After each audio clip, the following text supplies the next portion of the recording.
Welcome to episode 201 of the G2 on 5G. It's the latest inside scoop on everything 5G. Covers 6 topics in about 20 minutes, and it's brought to you by More Insights and Strategy. I'm Will Townsend. Joining me again this week is fellow analyst Anshul Sag. Let's get started with my first topic, and I want to talk about T-Mobile and what they're doing with channel partners to lower the entry for 5G connected PCs and fixed wireless access solutions. So I know you're going to want to weigh in on this as well. In fact, in the press release, Patrick Moorhead, our fearless leader, was quoted supporting this initiative. But at a very high level, what T-Mobile is doing, they're working with 2 of the largest IT distributors in the United States, Ingram Micro and Tech Data Cenex.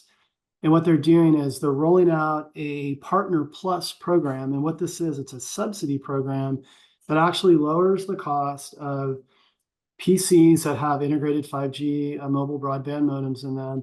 And then they're also partnering with Cradlepoint on doing the same with some of the fixed wireless access CPE products that Cradlepoint offers. And it's actually pretty significant on the device side, up to $400 off. And that basically neutralizes the adder for the mobile broadband modem. And then with the subsidy credit on the 5G Cradlepoint solutions, it's up to $700 off. So at a very high level, within the press release that T-Mobile issued, they're stating that businesses could see up to $1,600 savings per router adapter, and again, over $400 per connected PC. Now, I think this is great. Cost has certainly been an obstacle, but also historically there's been challenges around provisioning these devices, more so on the PC side than not necessarily the FWA solutions that are deployed within businesses and enterprises. But I know you've got some comments here to weigh in. Let's start first on your take with the devices. Is this going to move the needle, do you think?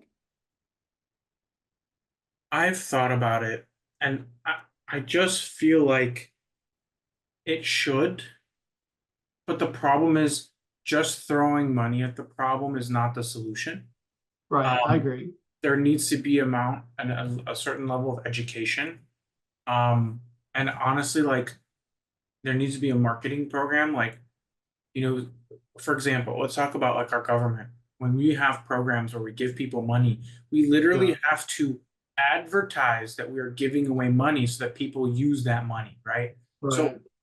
it just there needs to be an awareness for this program. Obviously, you and I Hmm. are doing our part here to make that possible, but I just think that this is a very underneath the sheets kind of program. So I feel like there needs to be some kind of top level marketing campaign Hmm. that funnels into this because you Yeah, know I just feel like why what okay, you're gonna first of all, no one's gonna even know that they're being given $400. But like, even if you tell someone, I'm gonna give you $400 towards a new PC, let's say a 5G connected Copilot Plus PC, those are gonna start at like 12, $1,300.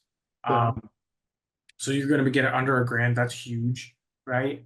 But then people are gonna ask like, what's my plan gonna cost me?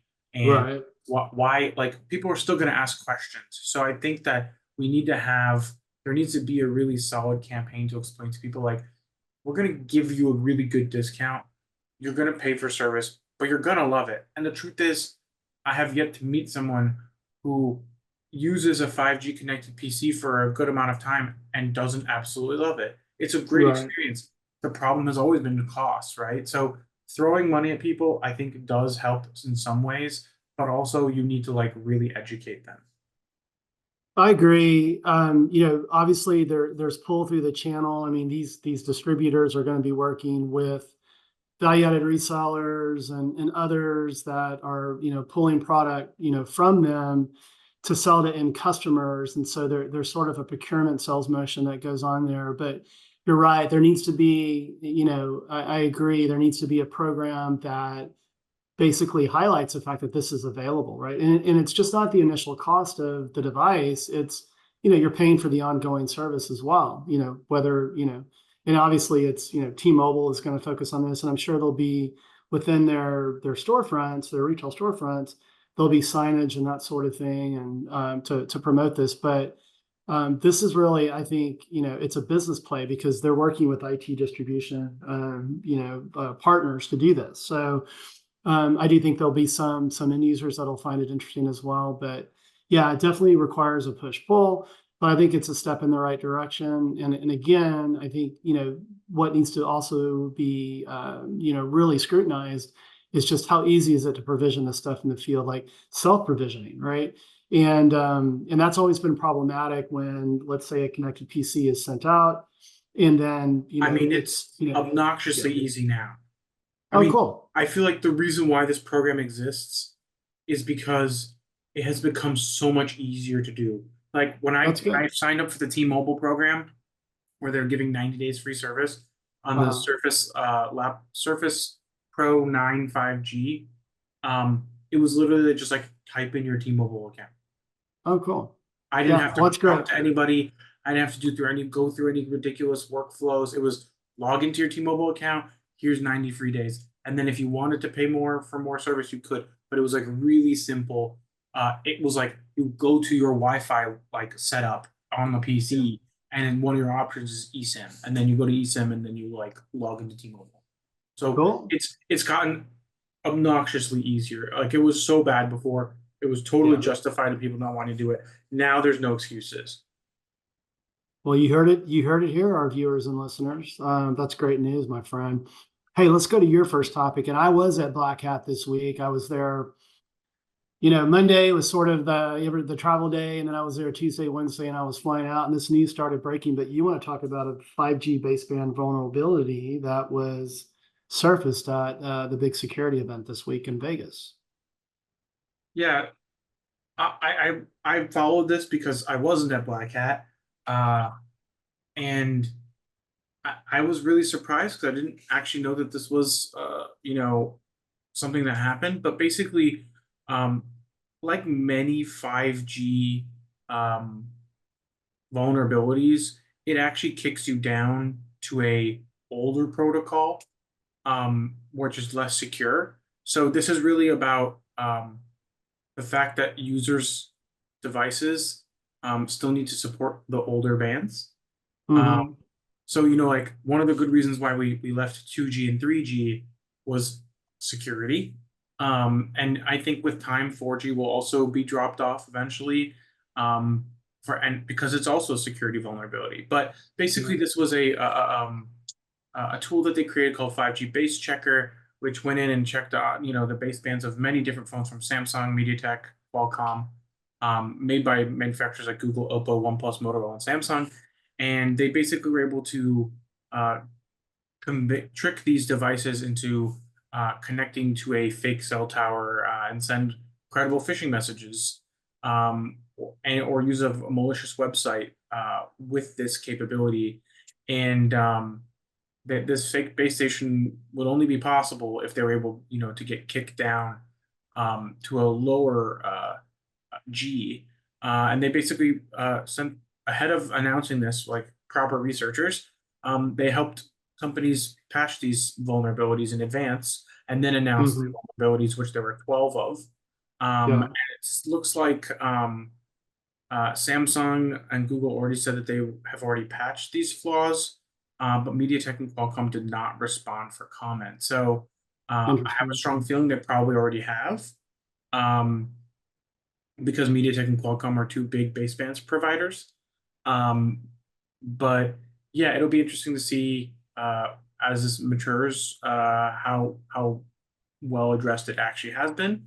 But this 5G base checker is already available on GitHub if you want to see if there are any 5G vulnerabilities in your baseband. But overall, I thought, Black Hat is a security conference, so it's not a huge surprise that something like 5G modems would be something that they would be looking into, um, Mm-hmm. and following the right procedures around notifying and allowing for patching before announcing. So they probably discovered this a year ago, and it probably took them a year to get somebody on board to patch it. Yeah. What's interesting about Black Hat, so like I mentioned, I attended this year. It's been several years since I've been. It's an interesting show because it is focused on practitioners, security practitioners. So you do have the really large infrastructure providers there. I mean, even CrowdStrike was there, interestingly enough, and Palo Alto and, Infoblox and, you name it. But it's very training focused. There's a lot of ethical hacking that's going on. I didn't catch this before I left, but this could have been sort of an output of ethical hacking, and it kind of highlights how Black Hat is different than RSA conference and other cybersecurity conferences, and that it's very practitioner focused. And even as I sat, for lunch, the couple of days I was there, the conversations I was able to have with people that are in the industry that are, I mean, not necessarily CISO level, but these are SecOps, professionals, and they're there to learn. They're there to learn not only in the classroom, but from others. And it's just a very interesting conference. And I did enjoy my time there. And I think, this is, your topic's a great example of some of the things that Did you come travel out with of a it. burner? I did not. Maybe I should start traveling with a burner phone. But hey, man, let's go to my second topic, and I want to talk about Nokia. And they're partnering with Swisscom for drone emergency response and industrial use cases. Mm-hmm. This is something that you and I have talked about on a prior podcast. We've talked about Nokia focusing discreetly on drone. And what's interesting, this is for Swisscom's broadcasting business. So as I read through the article on Mobile World Live, it was talking about how Nokia has basically prepared 300 units. They call them a drone in a box. Mm-hmm. And it's to support public safety. And we know how that can be done with law enforcement and with fire response and that sort of thing, but also for infrastructure inspections as well. So, utility lines and that sort of thing. And so, but even beyond that, you're seeing drones, controlled by 5G disrupting industries like window washing. And I'll just share a funny story. So I was in Vegas for Black Hat. I went the weekend before, got to see the Dead Experience, which, by the way, an incredible Oh, show you at saw the Dead and Sphere. Company? Yeah, Dead and Company with John Mayer. John Mayer smashed his finger in a car door 2 days before. Didn't miss a beat. But long story short, after the concert, the next day, I joined my brother and his wife and my wife at the Cosmopolitan, and we were watching these window washers go up and down the building, and everyone was talking about how, oh my God, that's got to be dangerous. They must make six figures. Well, hey, guess what? I mean, drone technology. We've talked about this in partnership with T-Mobile. There's a company that's basically disrupting that industry with drones and big water jets and big tanks. So this is, I think, we're going to see more and more maturity with respect to drone applications and 5G. And I really believe this is an area where Nokia can really focus its effort and be differentiated. So don't know if you caught the article, but would love to get your insight. I did, because I was going to make it a topic of mine, and then I saw that you had already. Oh, I stole it from you. Yeah. It's okay. You did your topics before I did, so I can't really blame you. What I was gonna say is, yeah, I thought it was really interesting. I thought, one, Swisscom is definitely one of the more advanced European carriers, so it makes Yeah. sense that they would do this, and it also makes sense that Nokia would be someone who would do this because this feels like a very private 5G kind Yep. of standalone application. Exactly. So it feels like a good fit for both carriers. Do you know what drones they're using? Because that's the one thing I didn't see when I was looking it up. Yeah, I know there Nokia doesn't was. make drones. Yeah, there wasn't a lot of detail there, so kind of thin on the details. Something that we could definitely both dig into, but I would assume that they're going to be agricultural grade technology, obviously for the distance and battery life and that sort of thing. But yeah. Okay. Yeah, I just wanted to see. I wasn't sure, so I wanted to know if you had any Yeah. idea, because I couldn't find anything. These aren't your garden variety GGI drones that you like to fly around and take pictures in Hawaii with and California. So, for sure. But hey, man, let's go to your second topic. And this is great news. You want to talk about Vodafone UK, and they're going to start offering 5G standalone to enterprises. Yeah, so this is actually based on research that they did. And I kept seeing this statistic, so I'm going to repeat it.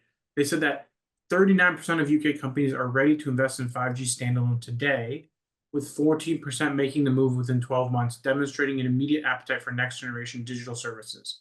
So this is Yeah. basically them saying, we think that 40% of UK customers or UK companies want this service, so we're lighting it up. They Yeah. already have standalone, I think, in 300 cities across the UK.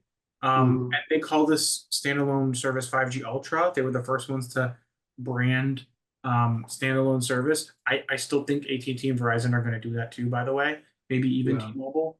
But we'll see what happens. But they said that they are committed to, expanding capabilities and capacity. They talk about it being lower latency, more reliable.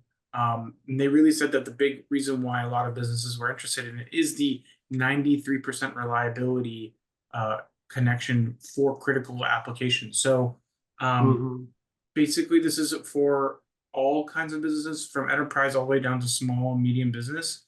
So um, yeah, they are the first ones to launch standalone in the UK in 2023. And they just feel like there's a lot of appetite for this upgrade. So um, they're saying that it's going to be 25% better battery life going on standalone, faster Yeah. 5Gs, having more reliable connections in busy places. So they see this as a net positive. It's I think it's good for them to talk about, how they're going to grow this. They're already talking about some of the existing networking slicing companies that have already taken advantage of this network. They Hmm. talked about ITN, UK Power Networks, EBC, and even a gaming application for network slicing as well. So um, Okay. basically, they have a lot of proof points, and it seems like they are ready to sign customers up. So, but it also sounds like that they're highlighting use cases that shine on standalone, right? Like the Absolutely. gaming. Okay, cool. Because I think if they didn't do that, then it's sort of going to be a very difficult thing to solve, just because we've had, NSA and SA, and this tweener has really lowered people's expectations on the true promise of 5G, right? So Well, yeah, that's going to be important. they talked about how they had a pilot with the UK power networks showing how Yeah. network slicing can improve efficiency of critical national infrastructure, and then they showed Uh-huh. multiple events where they were able to live broadcast over 5G or create a slice for payment terminals. So they have really good proof points. I actually think the gaming one might be the weakest because that's very Yeah. consumery. It is still, business to consumer, but like I feel like most of the gaming companies are not providing connectivity as a service. So Hmm. maybe that's something that will happen down the road. It's something I believed would be possible with 5G. Yeah. It still hasn't really happened, but I think there's a chance that it could. Yeah, I think another opportunity when we're talking about slicing is, security slices for determinant security provisions. T-Mobile has done that with their SASE solution in the United States, and I expect that's going to be an important consideration for enterprises because, hey, they're having to safeguard data. If they're in regulated industries such as healthcare, financial services, that's going to be really, really important. I mean, security is important all the time. We were just talking about that baseband vulnerability, but I think that's something that can be easily monetized by Vodafone because T-Mobile's been able to do it here in the US. But hey, with that, I'm going to hit my third and final topic. And you and I talked quite a bit about low Earth orbit satellite. We've talked about Starlink. We talked about AST Space Mobile. Well, I caught the news. It was an Informa article around China and how they're finally getting into the LEO space race. And it's interesting because China seems to be the country that's always beating its chest. We're first. We've got more 5G towers lit up. We've got this done and this done. But they seem to be, a little bit late to the LEO satellite party. So the details are around An orbit that was achieved on Monday, which marked China's entry into the mass constellation space race. I'm not even going to begin to pronounce the satellite launch center in Western China, but the initial swag was 18 satellites Hmm. for the Kuifan constellation, as reported by local media. So you've got a lot of companies involved in this, as you might expect. Shanghai Spacecom Satellite Technology is building the satellites. Their goal is to launch 108. They're saying this year, which I mean that's a pretty short runway to do it. Yep. But their goal is to basically provide global network coverage for subscribers in China by 2027. And I mean the total number of satellites that they're targeting would be about 15,000 by 2030. So very interesting. Not surprised to see this. Boy, we're going to be putting a lot of things in space here when you just look at just what we're doing alone in the United States, and then looking at what Europe's doing, and now China. I don't know if you caught this news, but what are your thoughts? I mean, can China be competitive? I genuinely thought China would be further along than they are.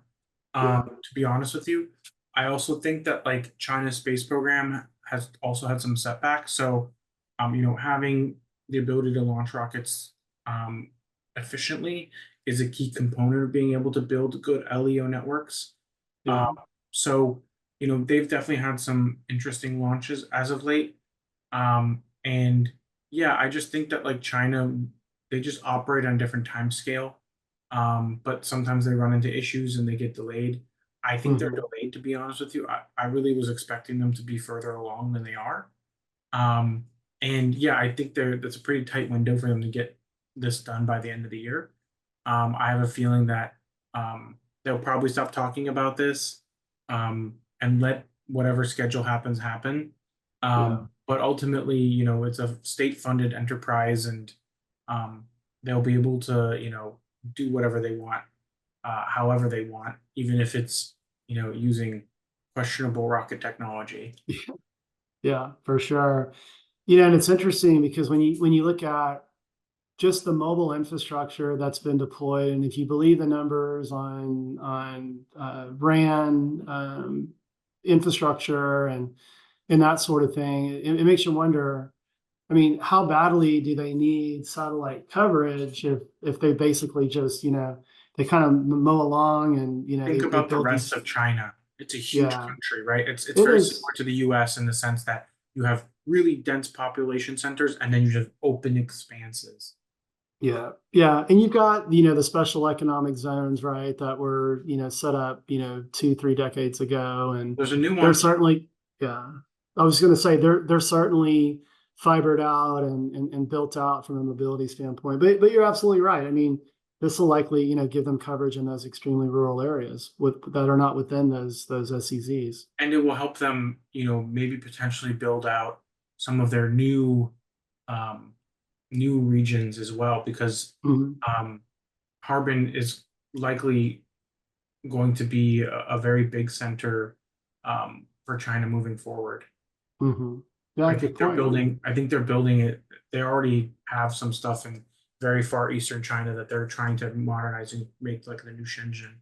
Yeah, and they're building stuff in the China Sea as well, like floating Hmm. cities, right? And Yeah. you So need connectivity for that. yeah, it would be a great application for Leo for sure. Hey, we're whipping through this. Let's hit your third and final, because I know you're going to go fishing this afternoon, and I'm expecting you to catch some big fish. Pat was complaining that nobody's emailing or tweeting today. It's because we're going fishing. That's right, buddy. But you want to talk about the Pentagon? We've talked about Future G in the past, and you want to talk something about they're disclosing some details on. Yeah. I'm just gonna let you take it. So what's interesting is I didn't know that Future G had been moved into the DoD's Chief Information Office Yeah. last year. So that was an interesting update, but that makes sense because that's where they should be. But basically, they are looking at all different types of 5G applications for different ways to advance warfighting, and one of those is they are deploying Anduril made. So Anduril is a defense contractor. They built these towers that are using quote tactical radios, um, meaning that they don't have inherent 5G capability, but they definitely can, and that there is the ability to do high resolution, high frame rate video through these video towers to protect bases in Africa. So Wow. AFRICOM will be the one who will be utilizing these towers, but there will be other applications we've talked about in previous podcasts, NATO exercises, um, and they're talking about using these in using 5G in Latvia with local carriers for 5G military applications.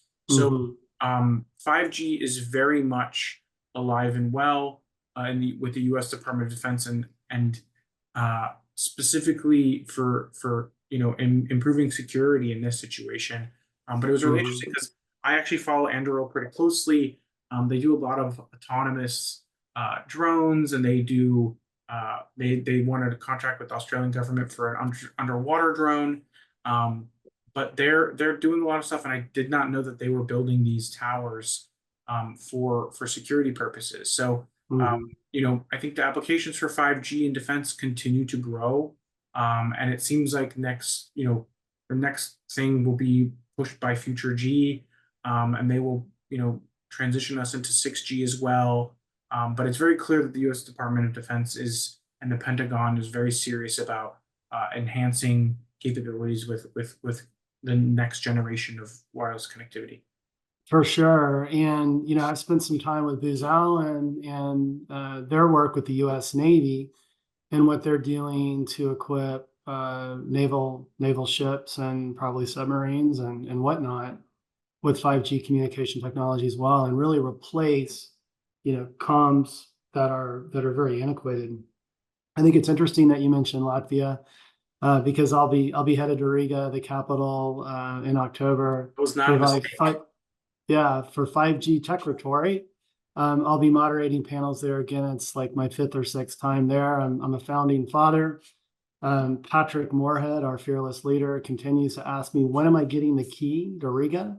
And I'm hoping to bring that home, Patrick, at the end of October this year. But hey, my friend, it's been another great podcast. Why don't you take us home?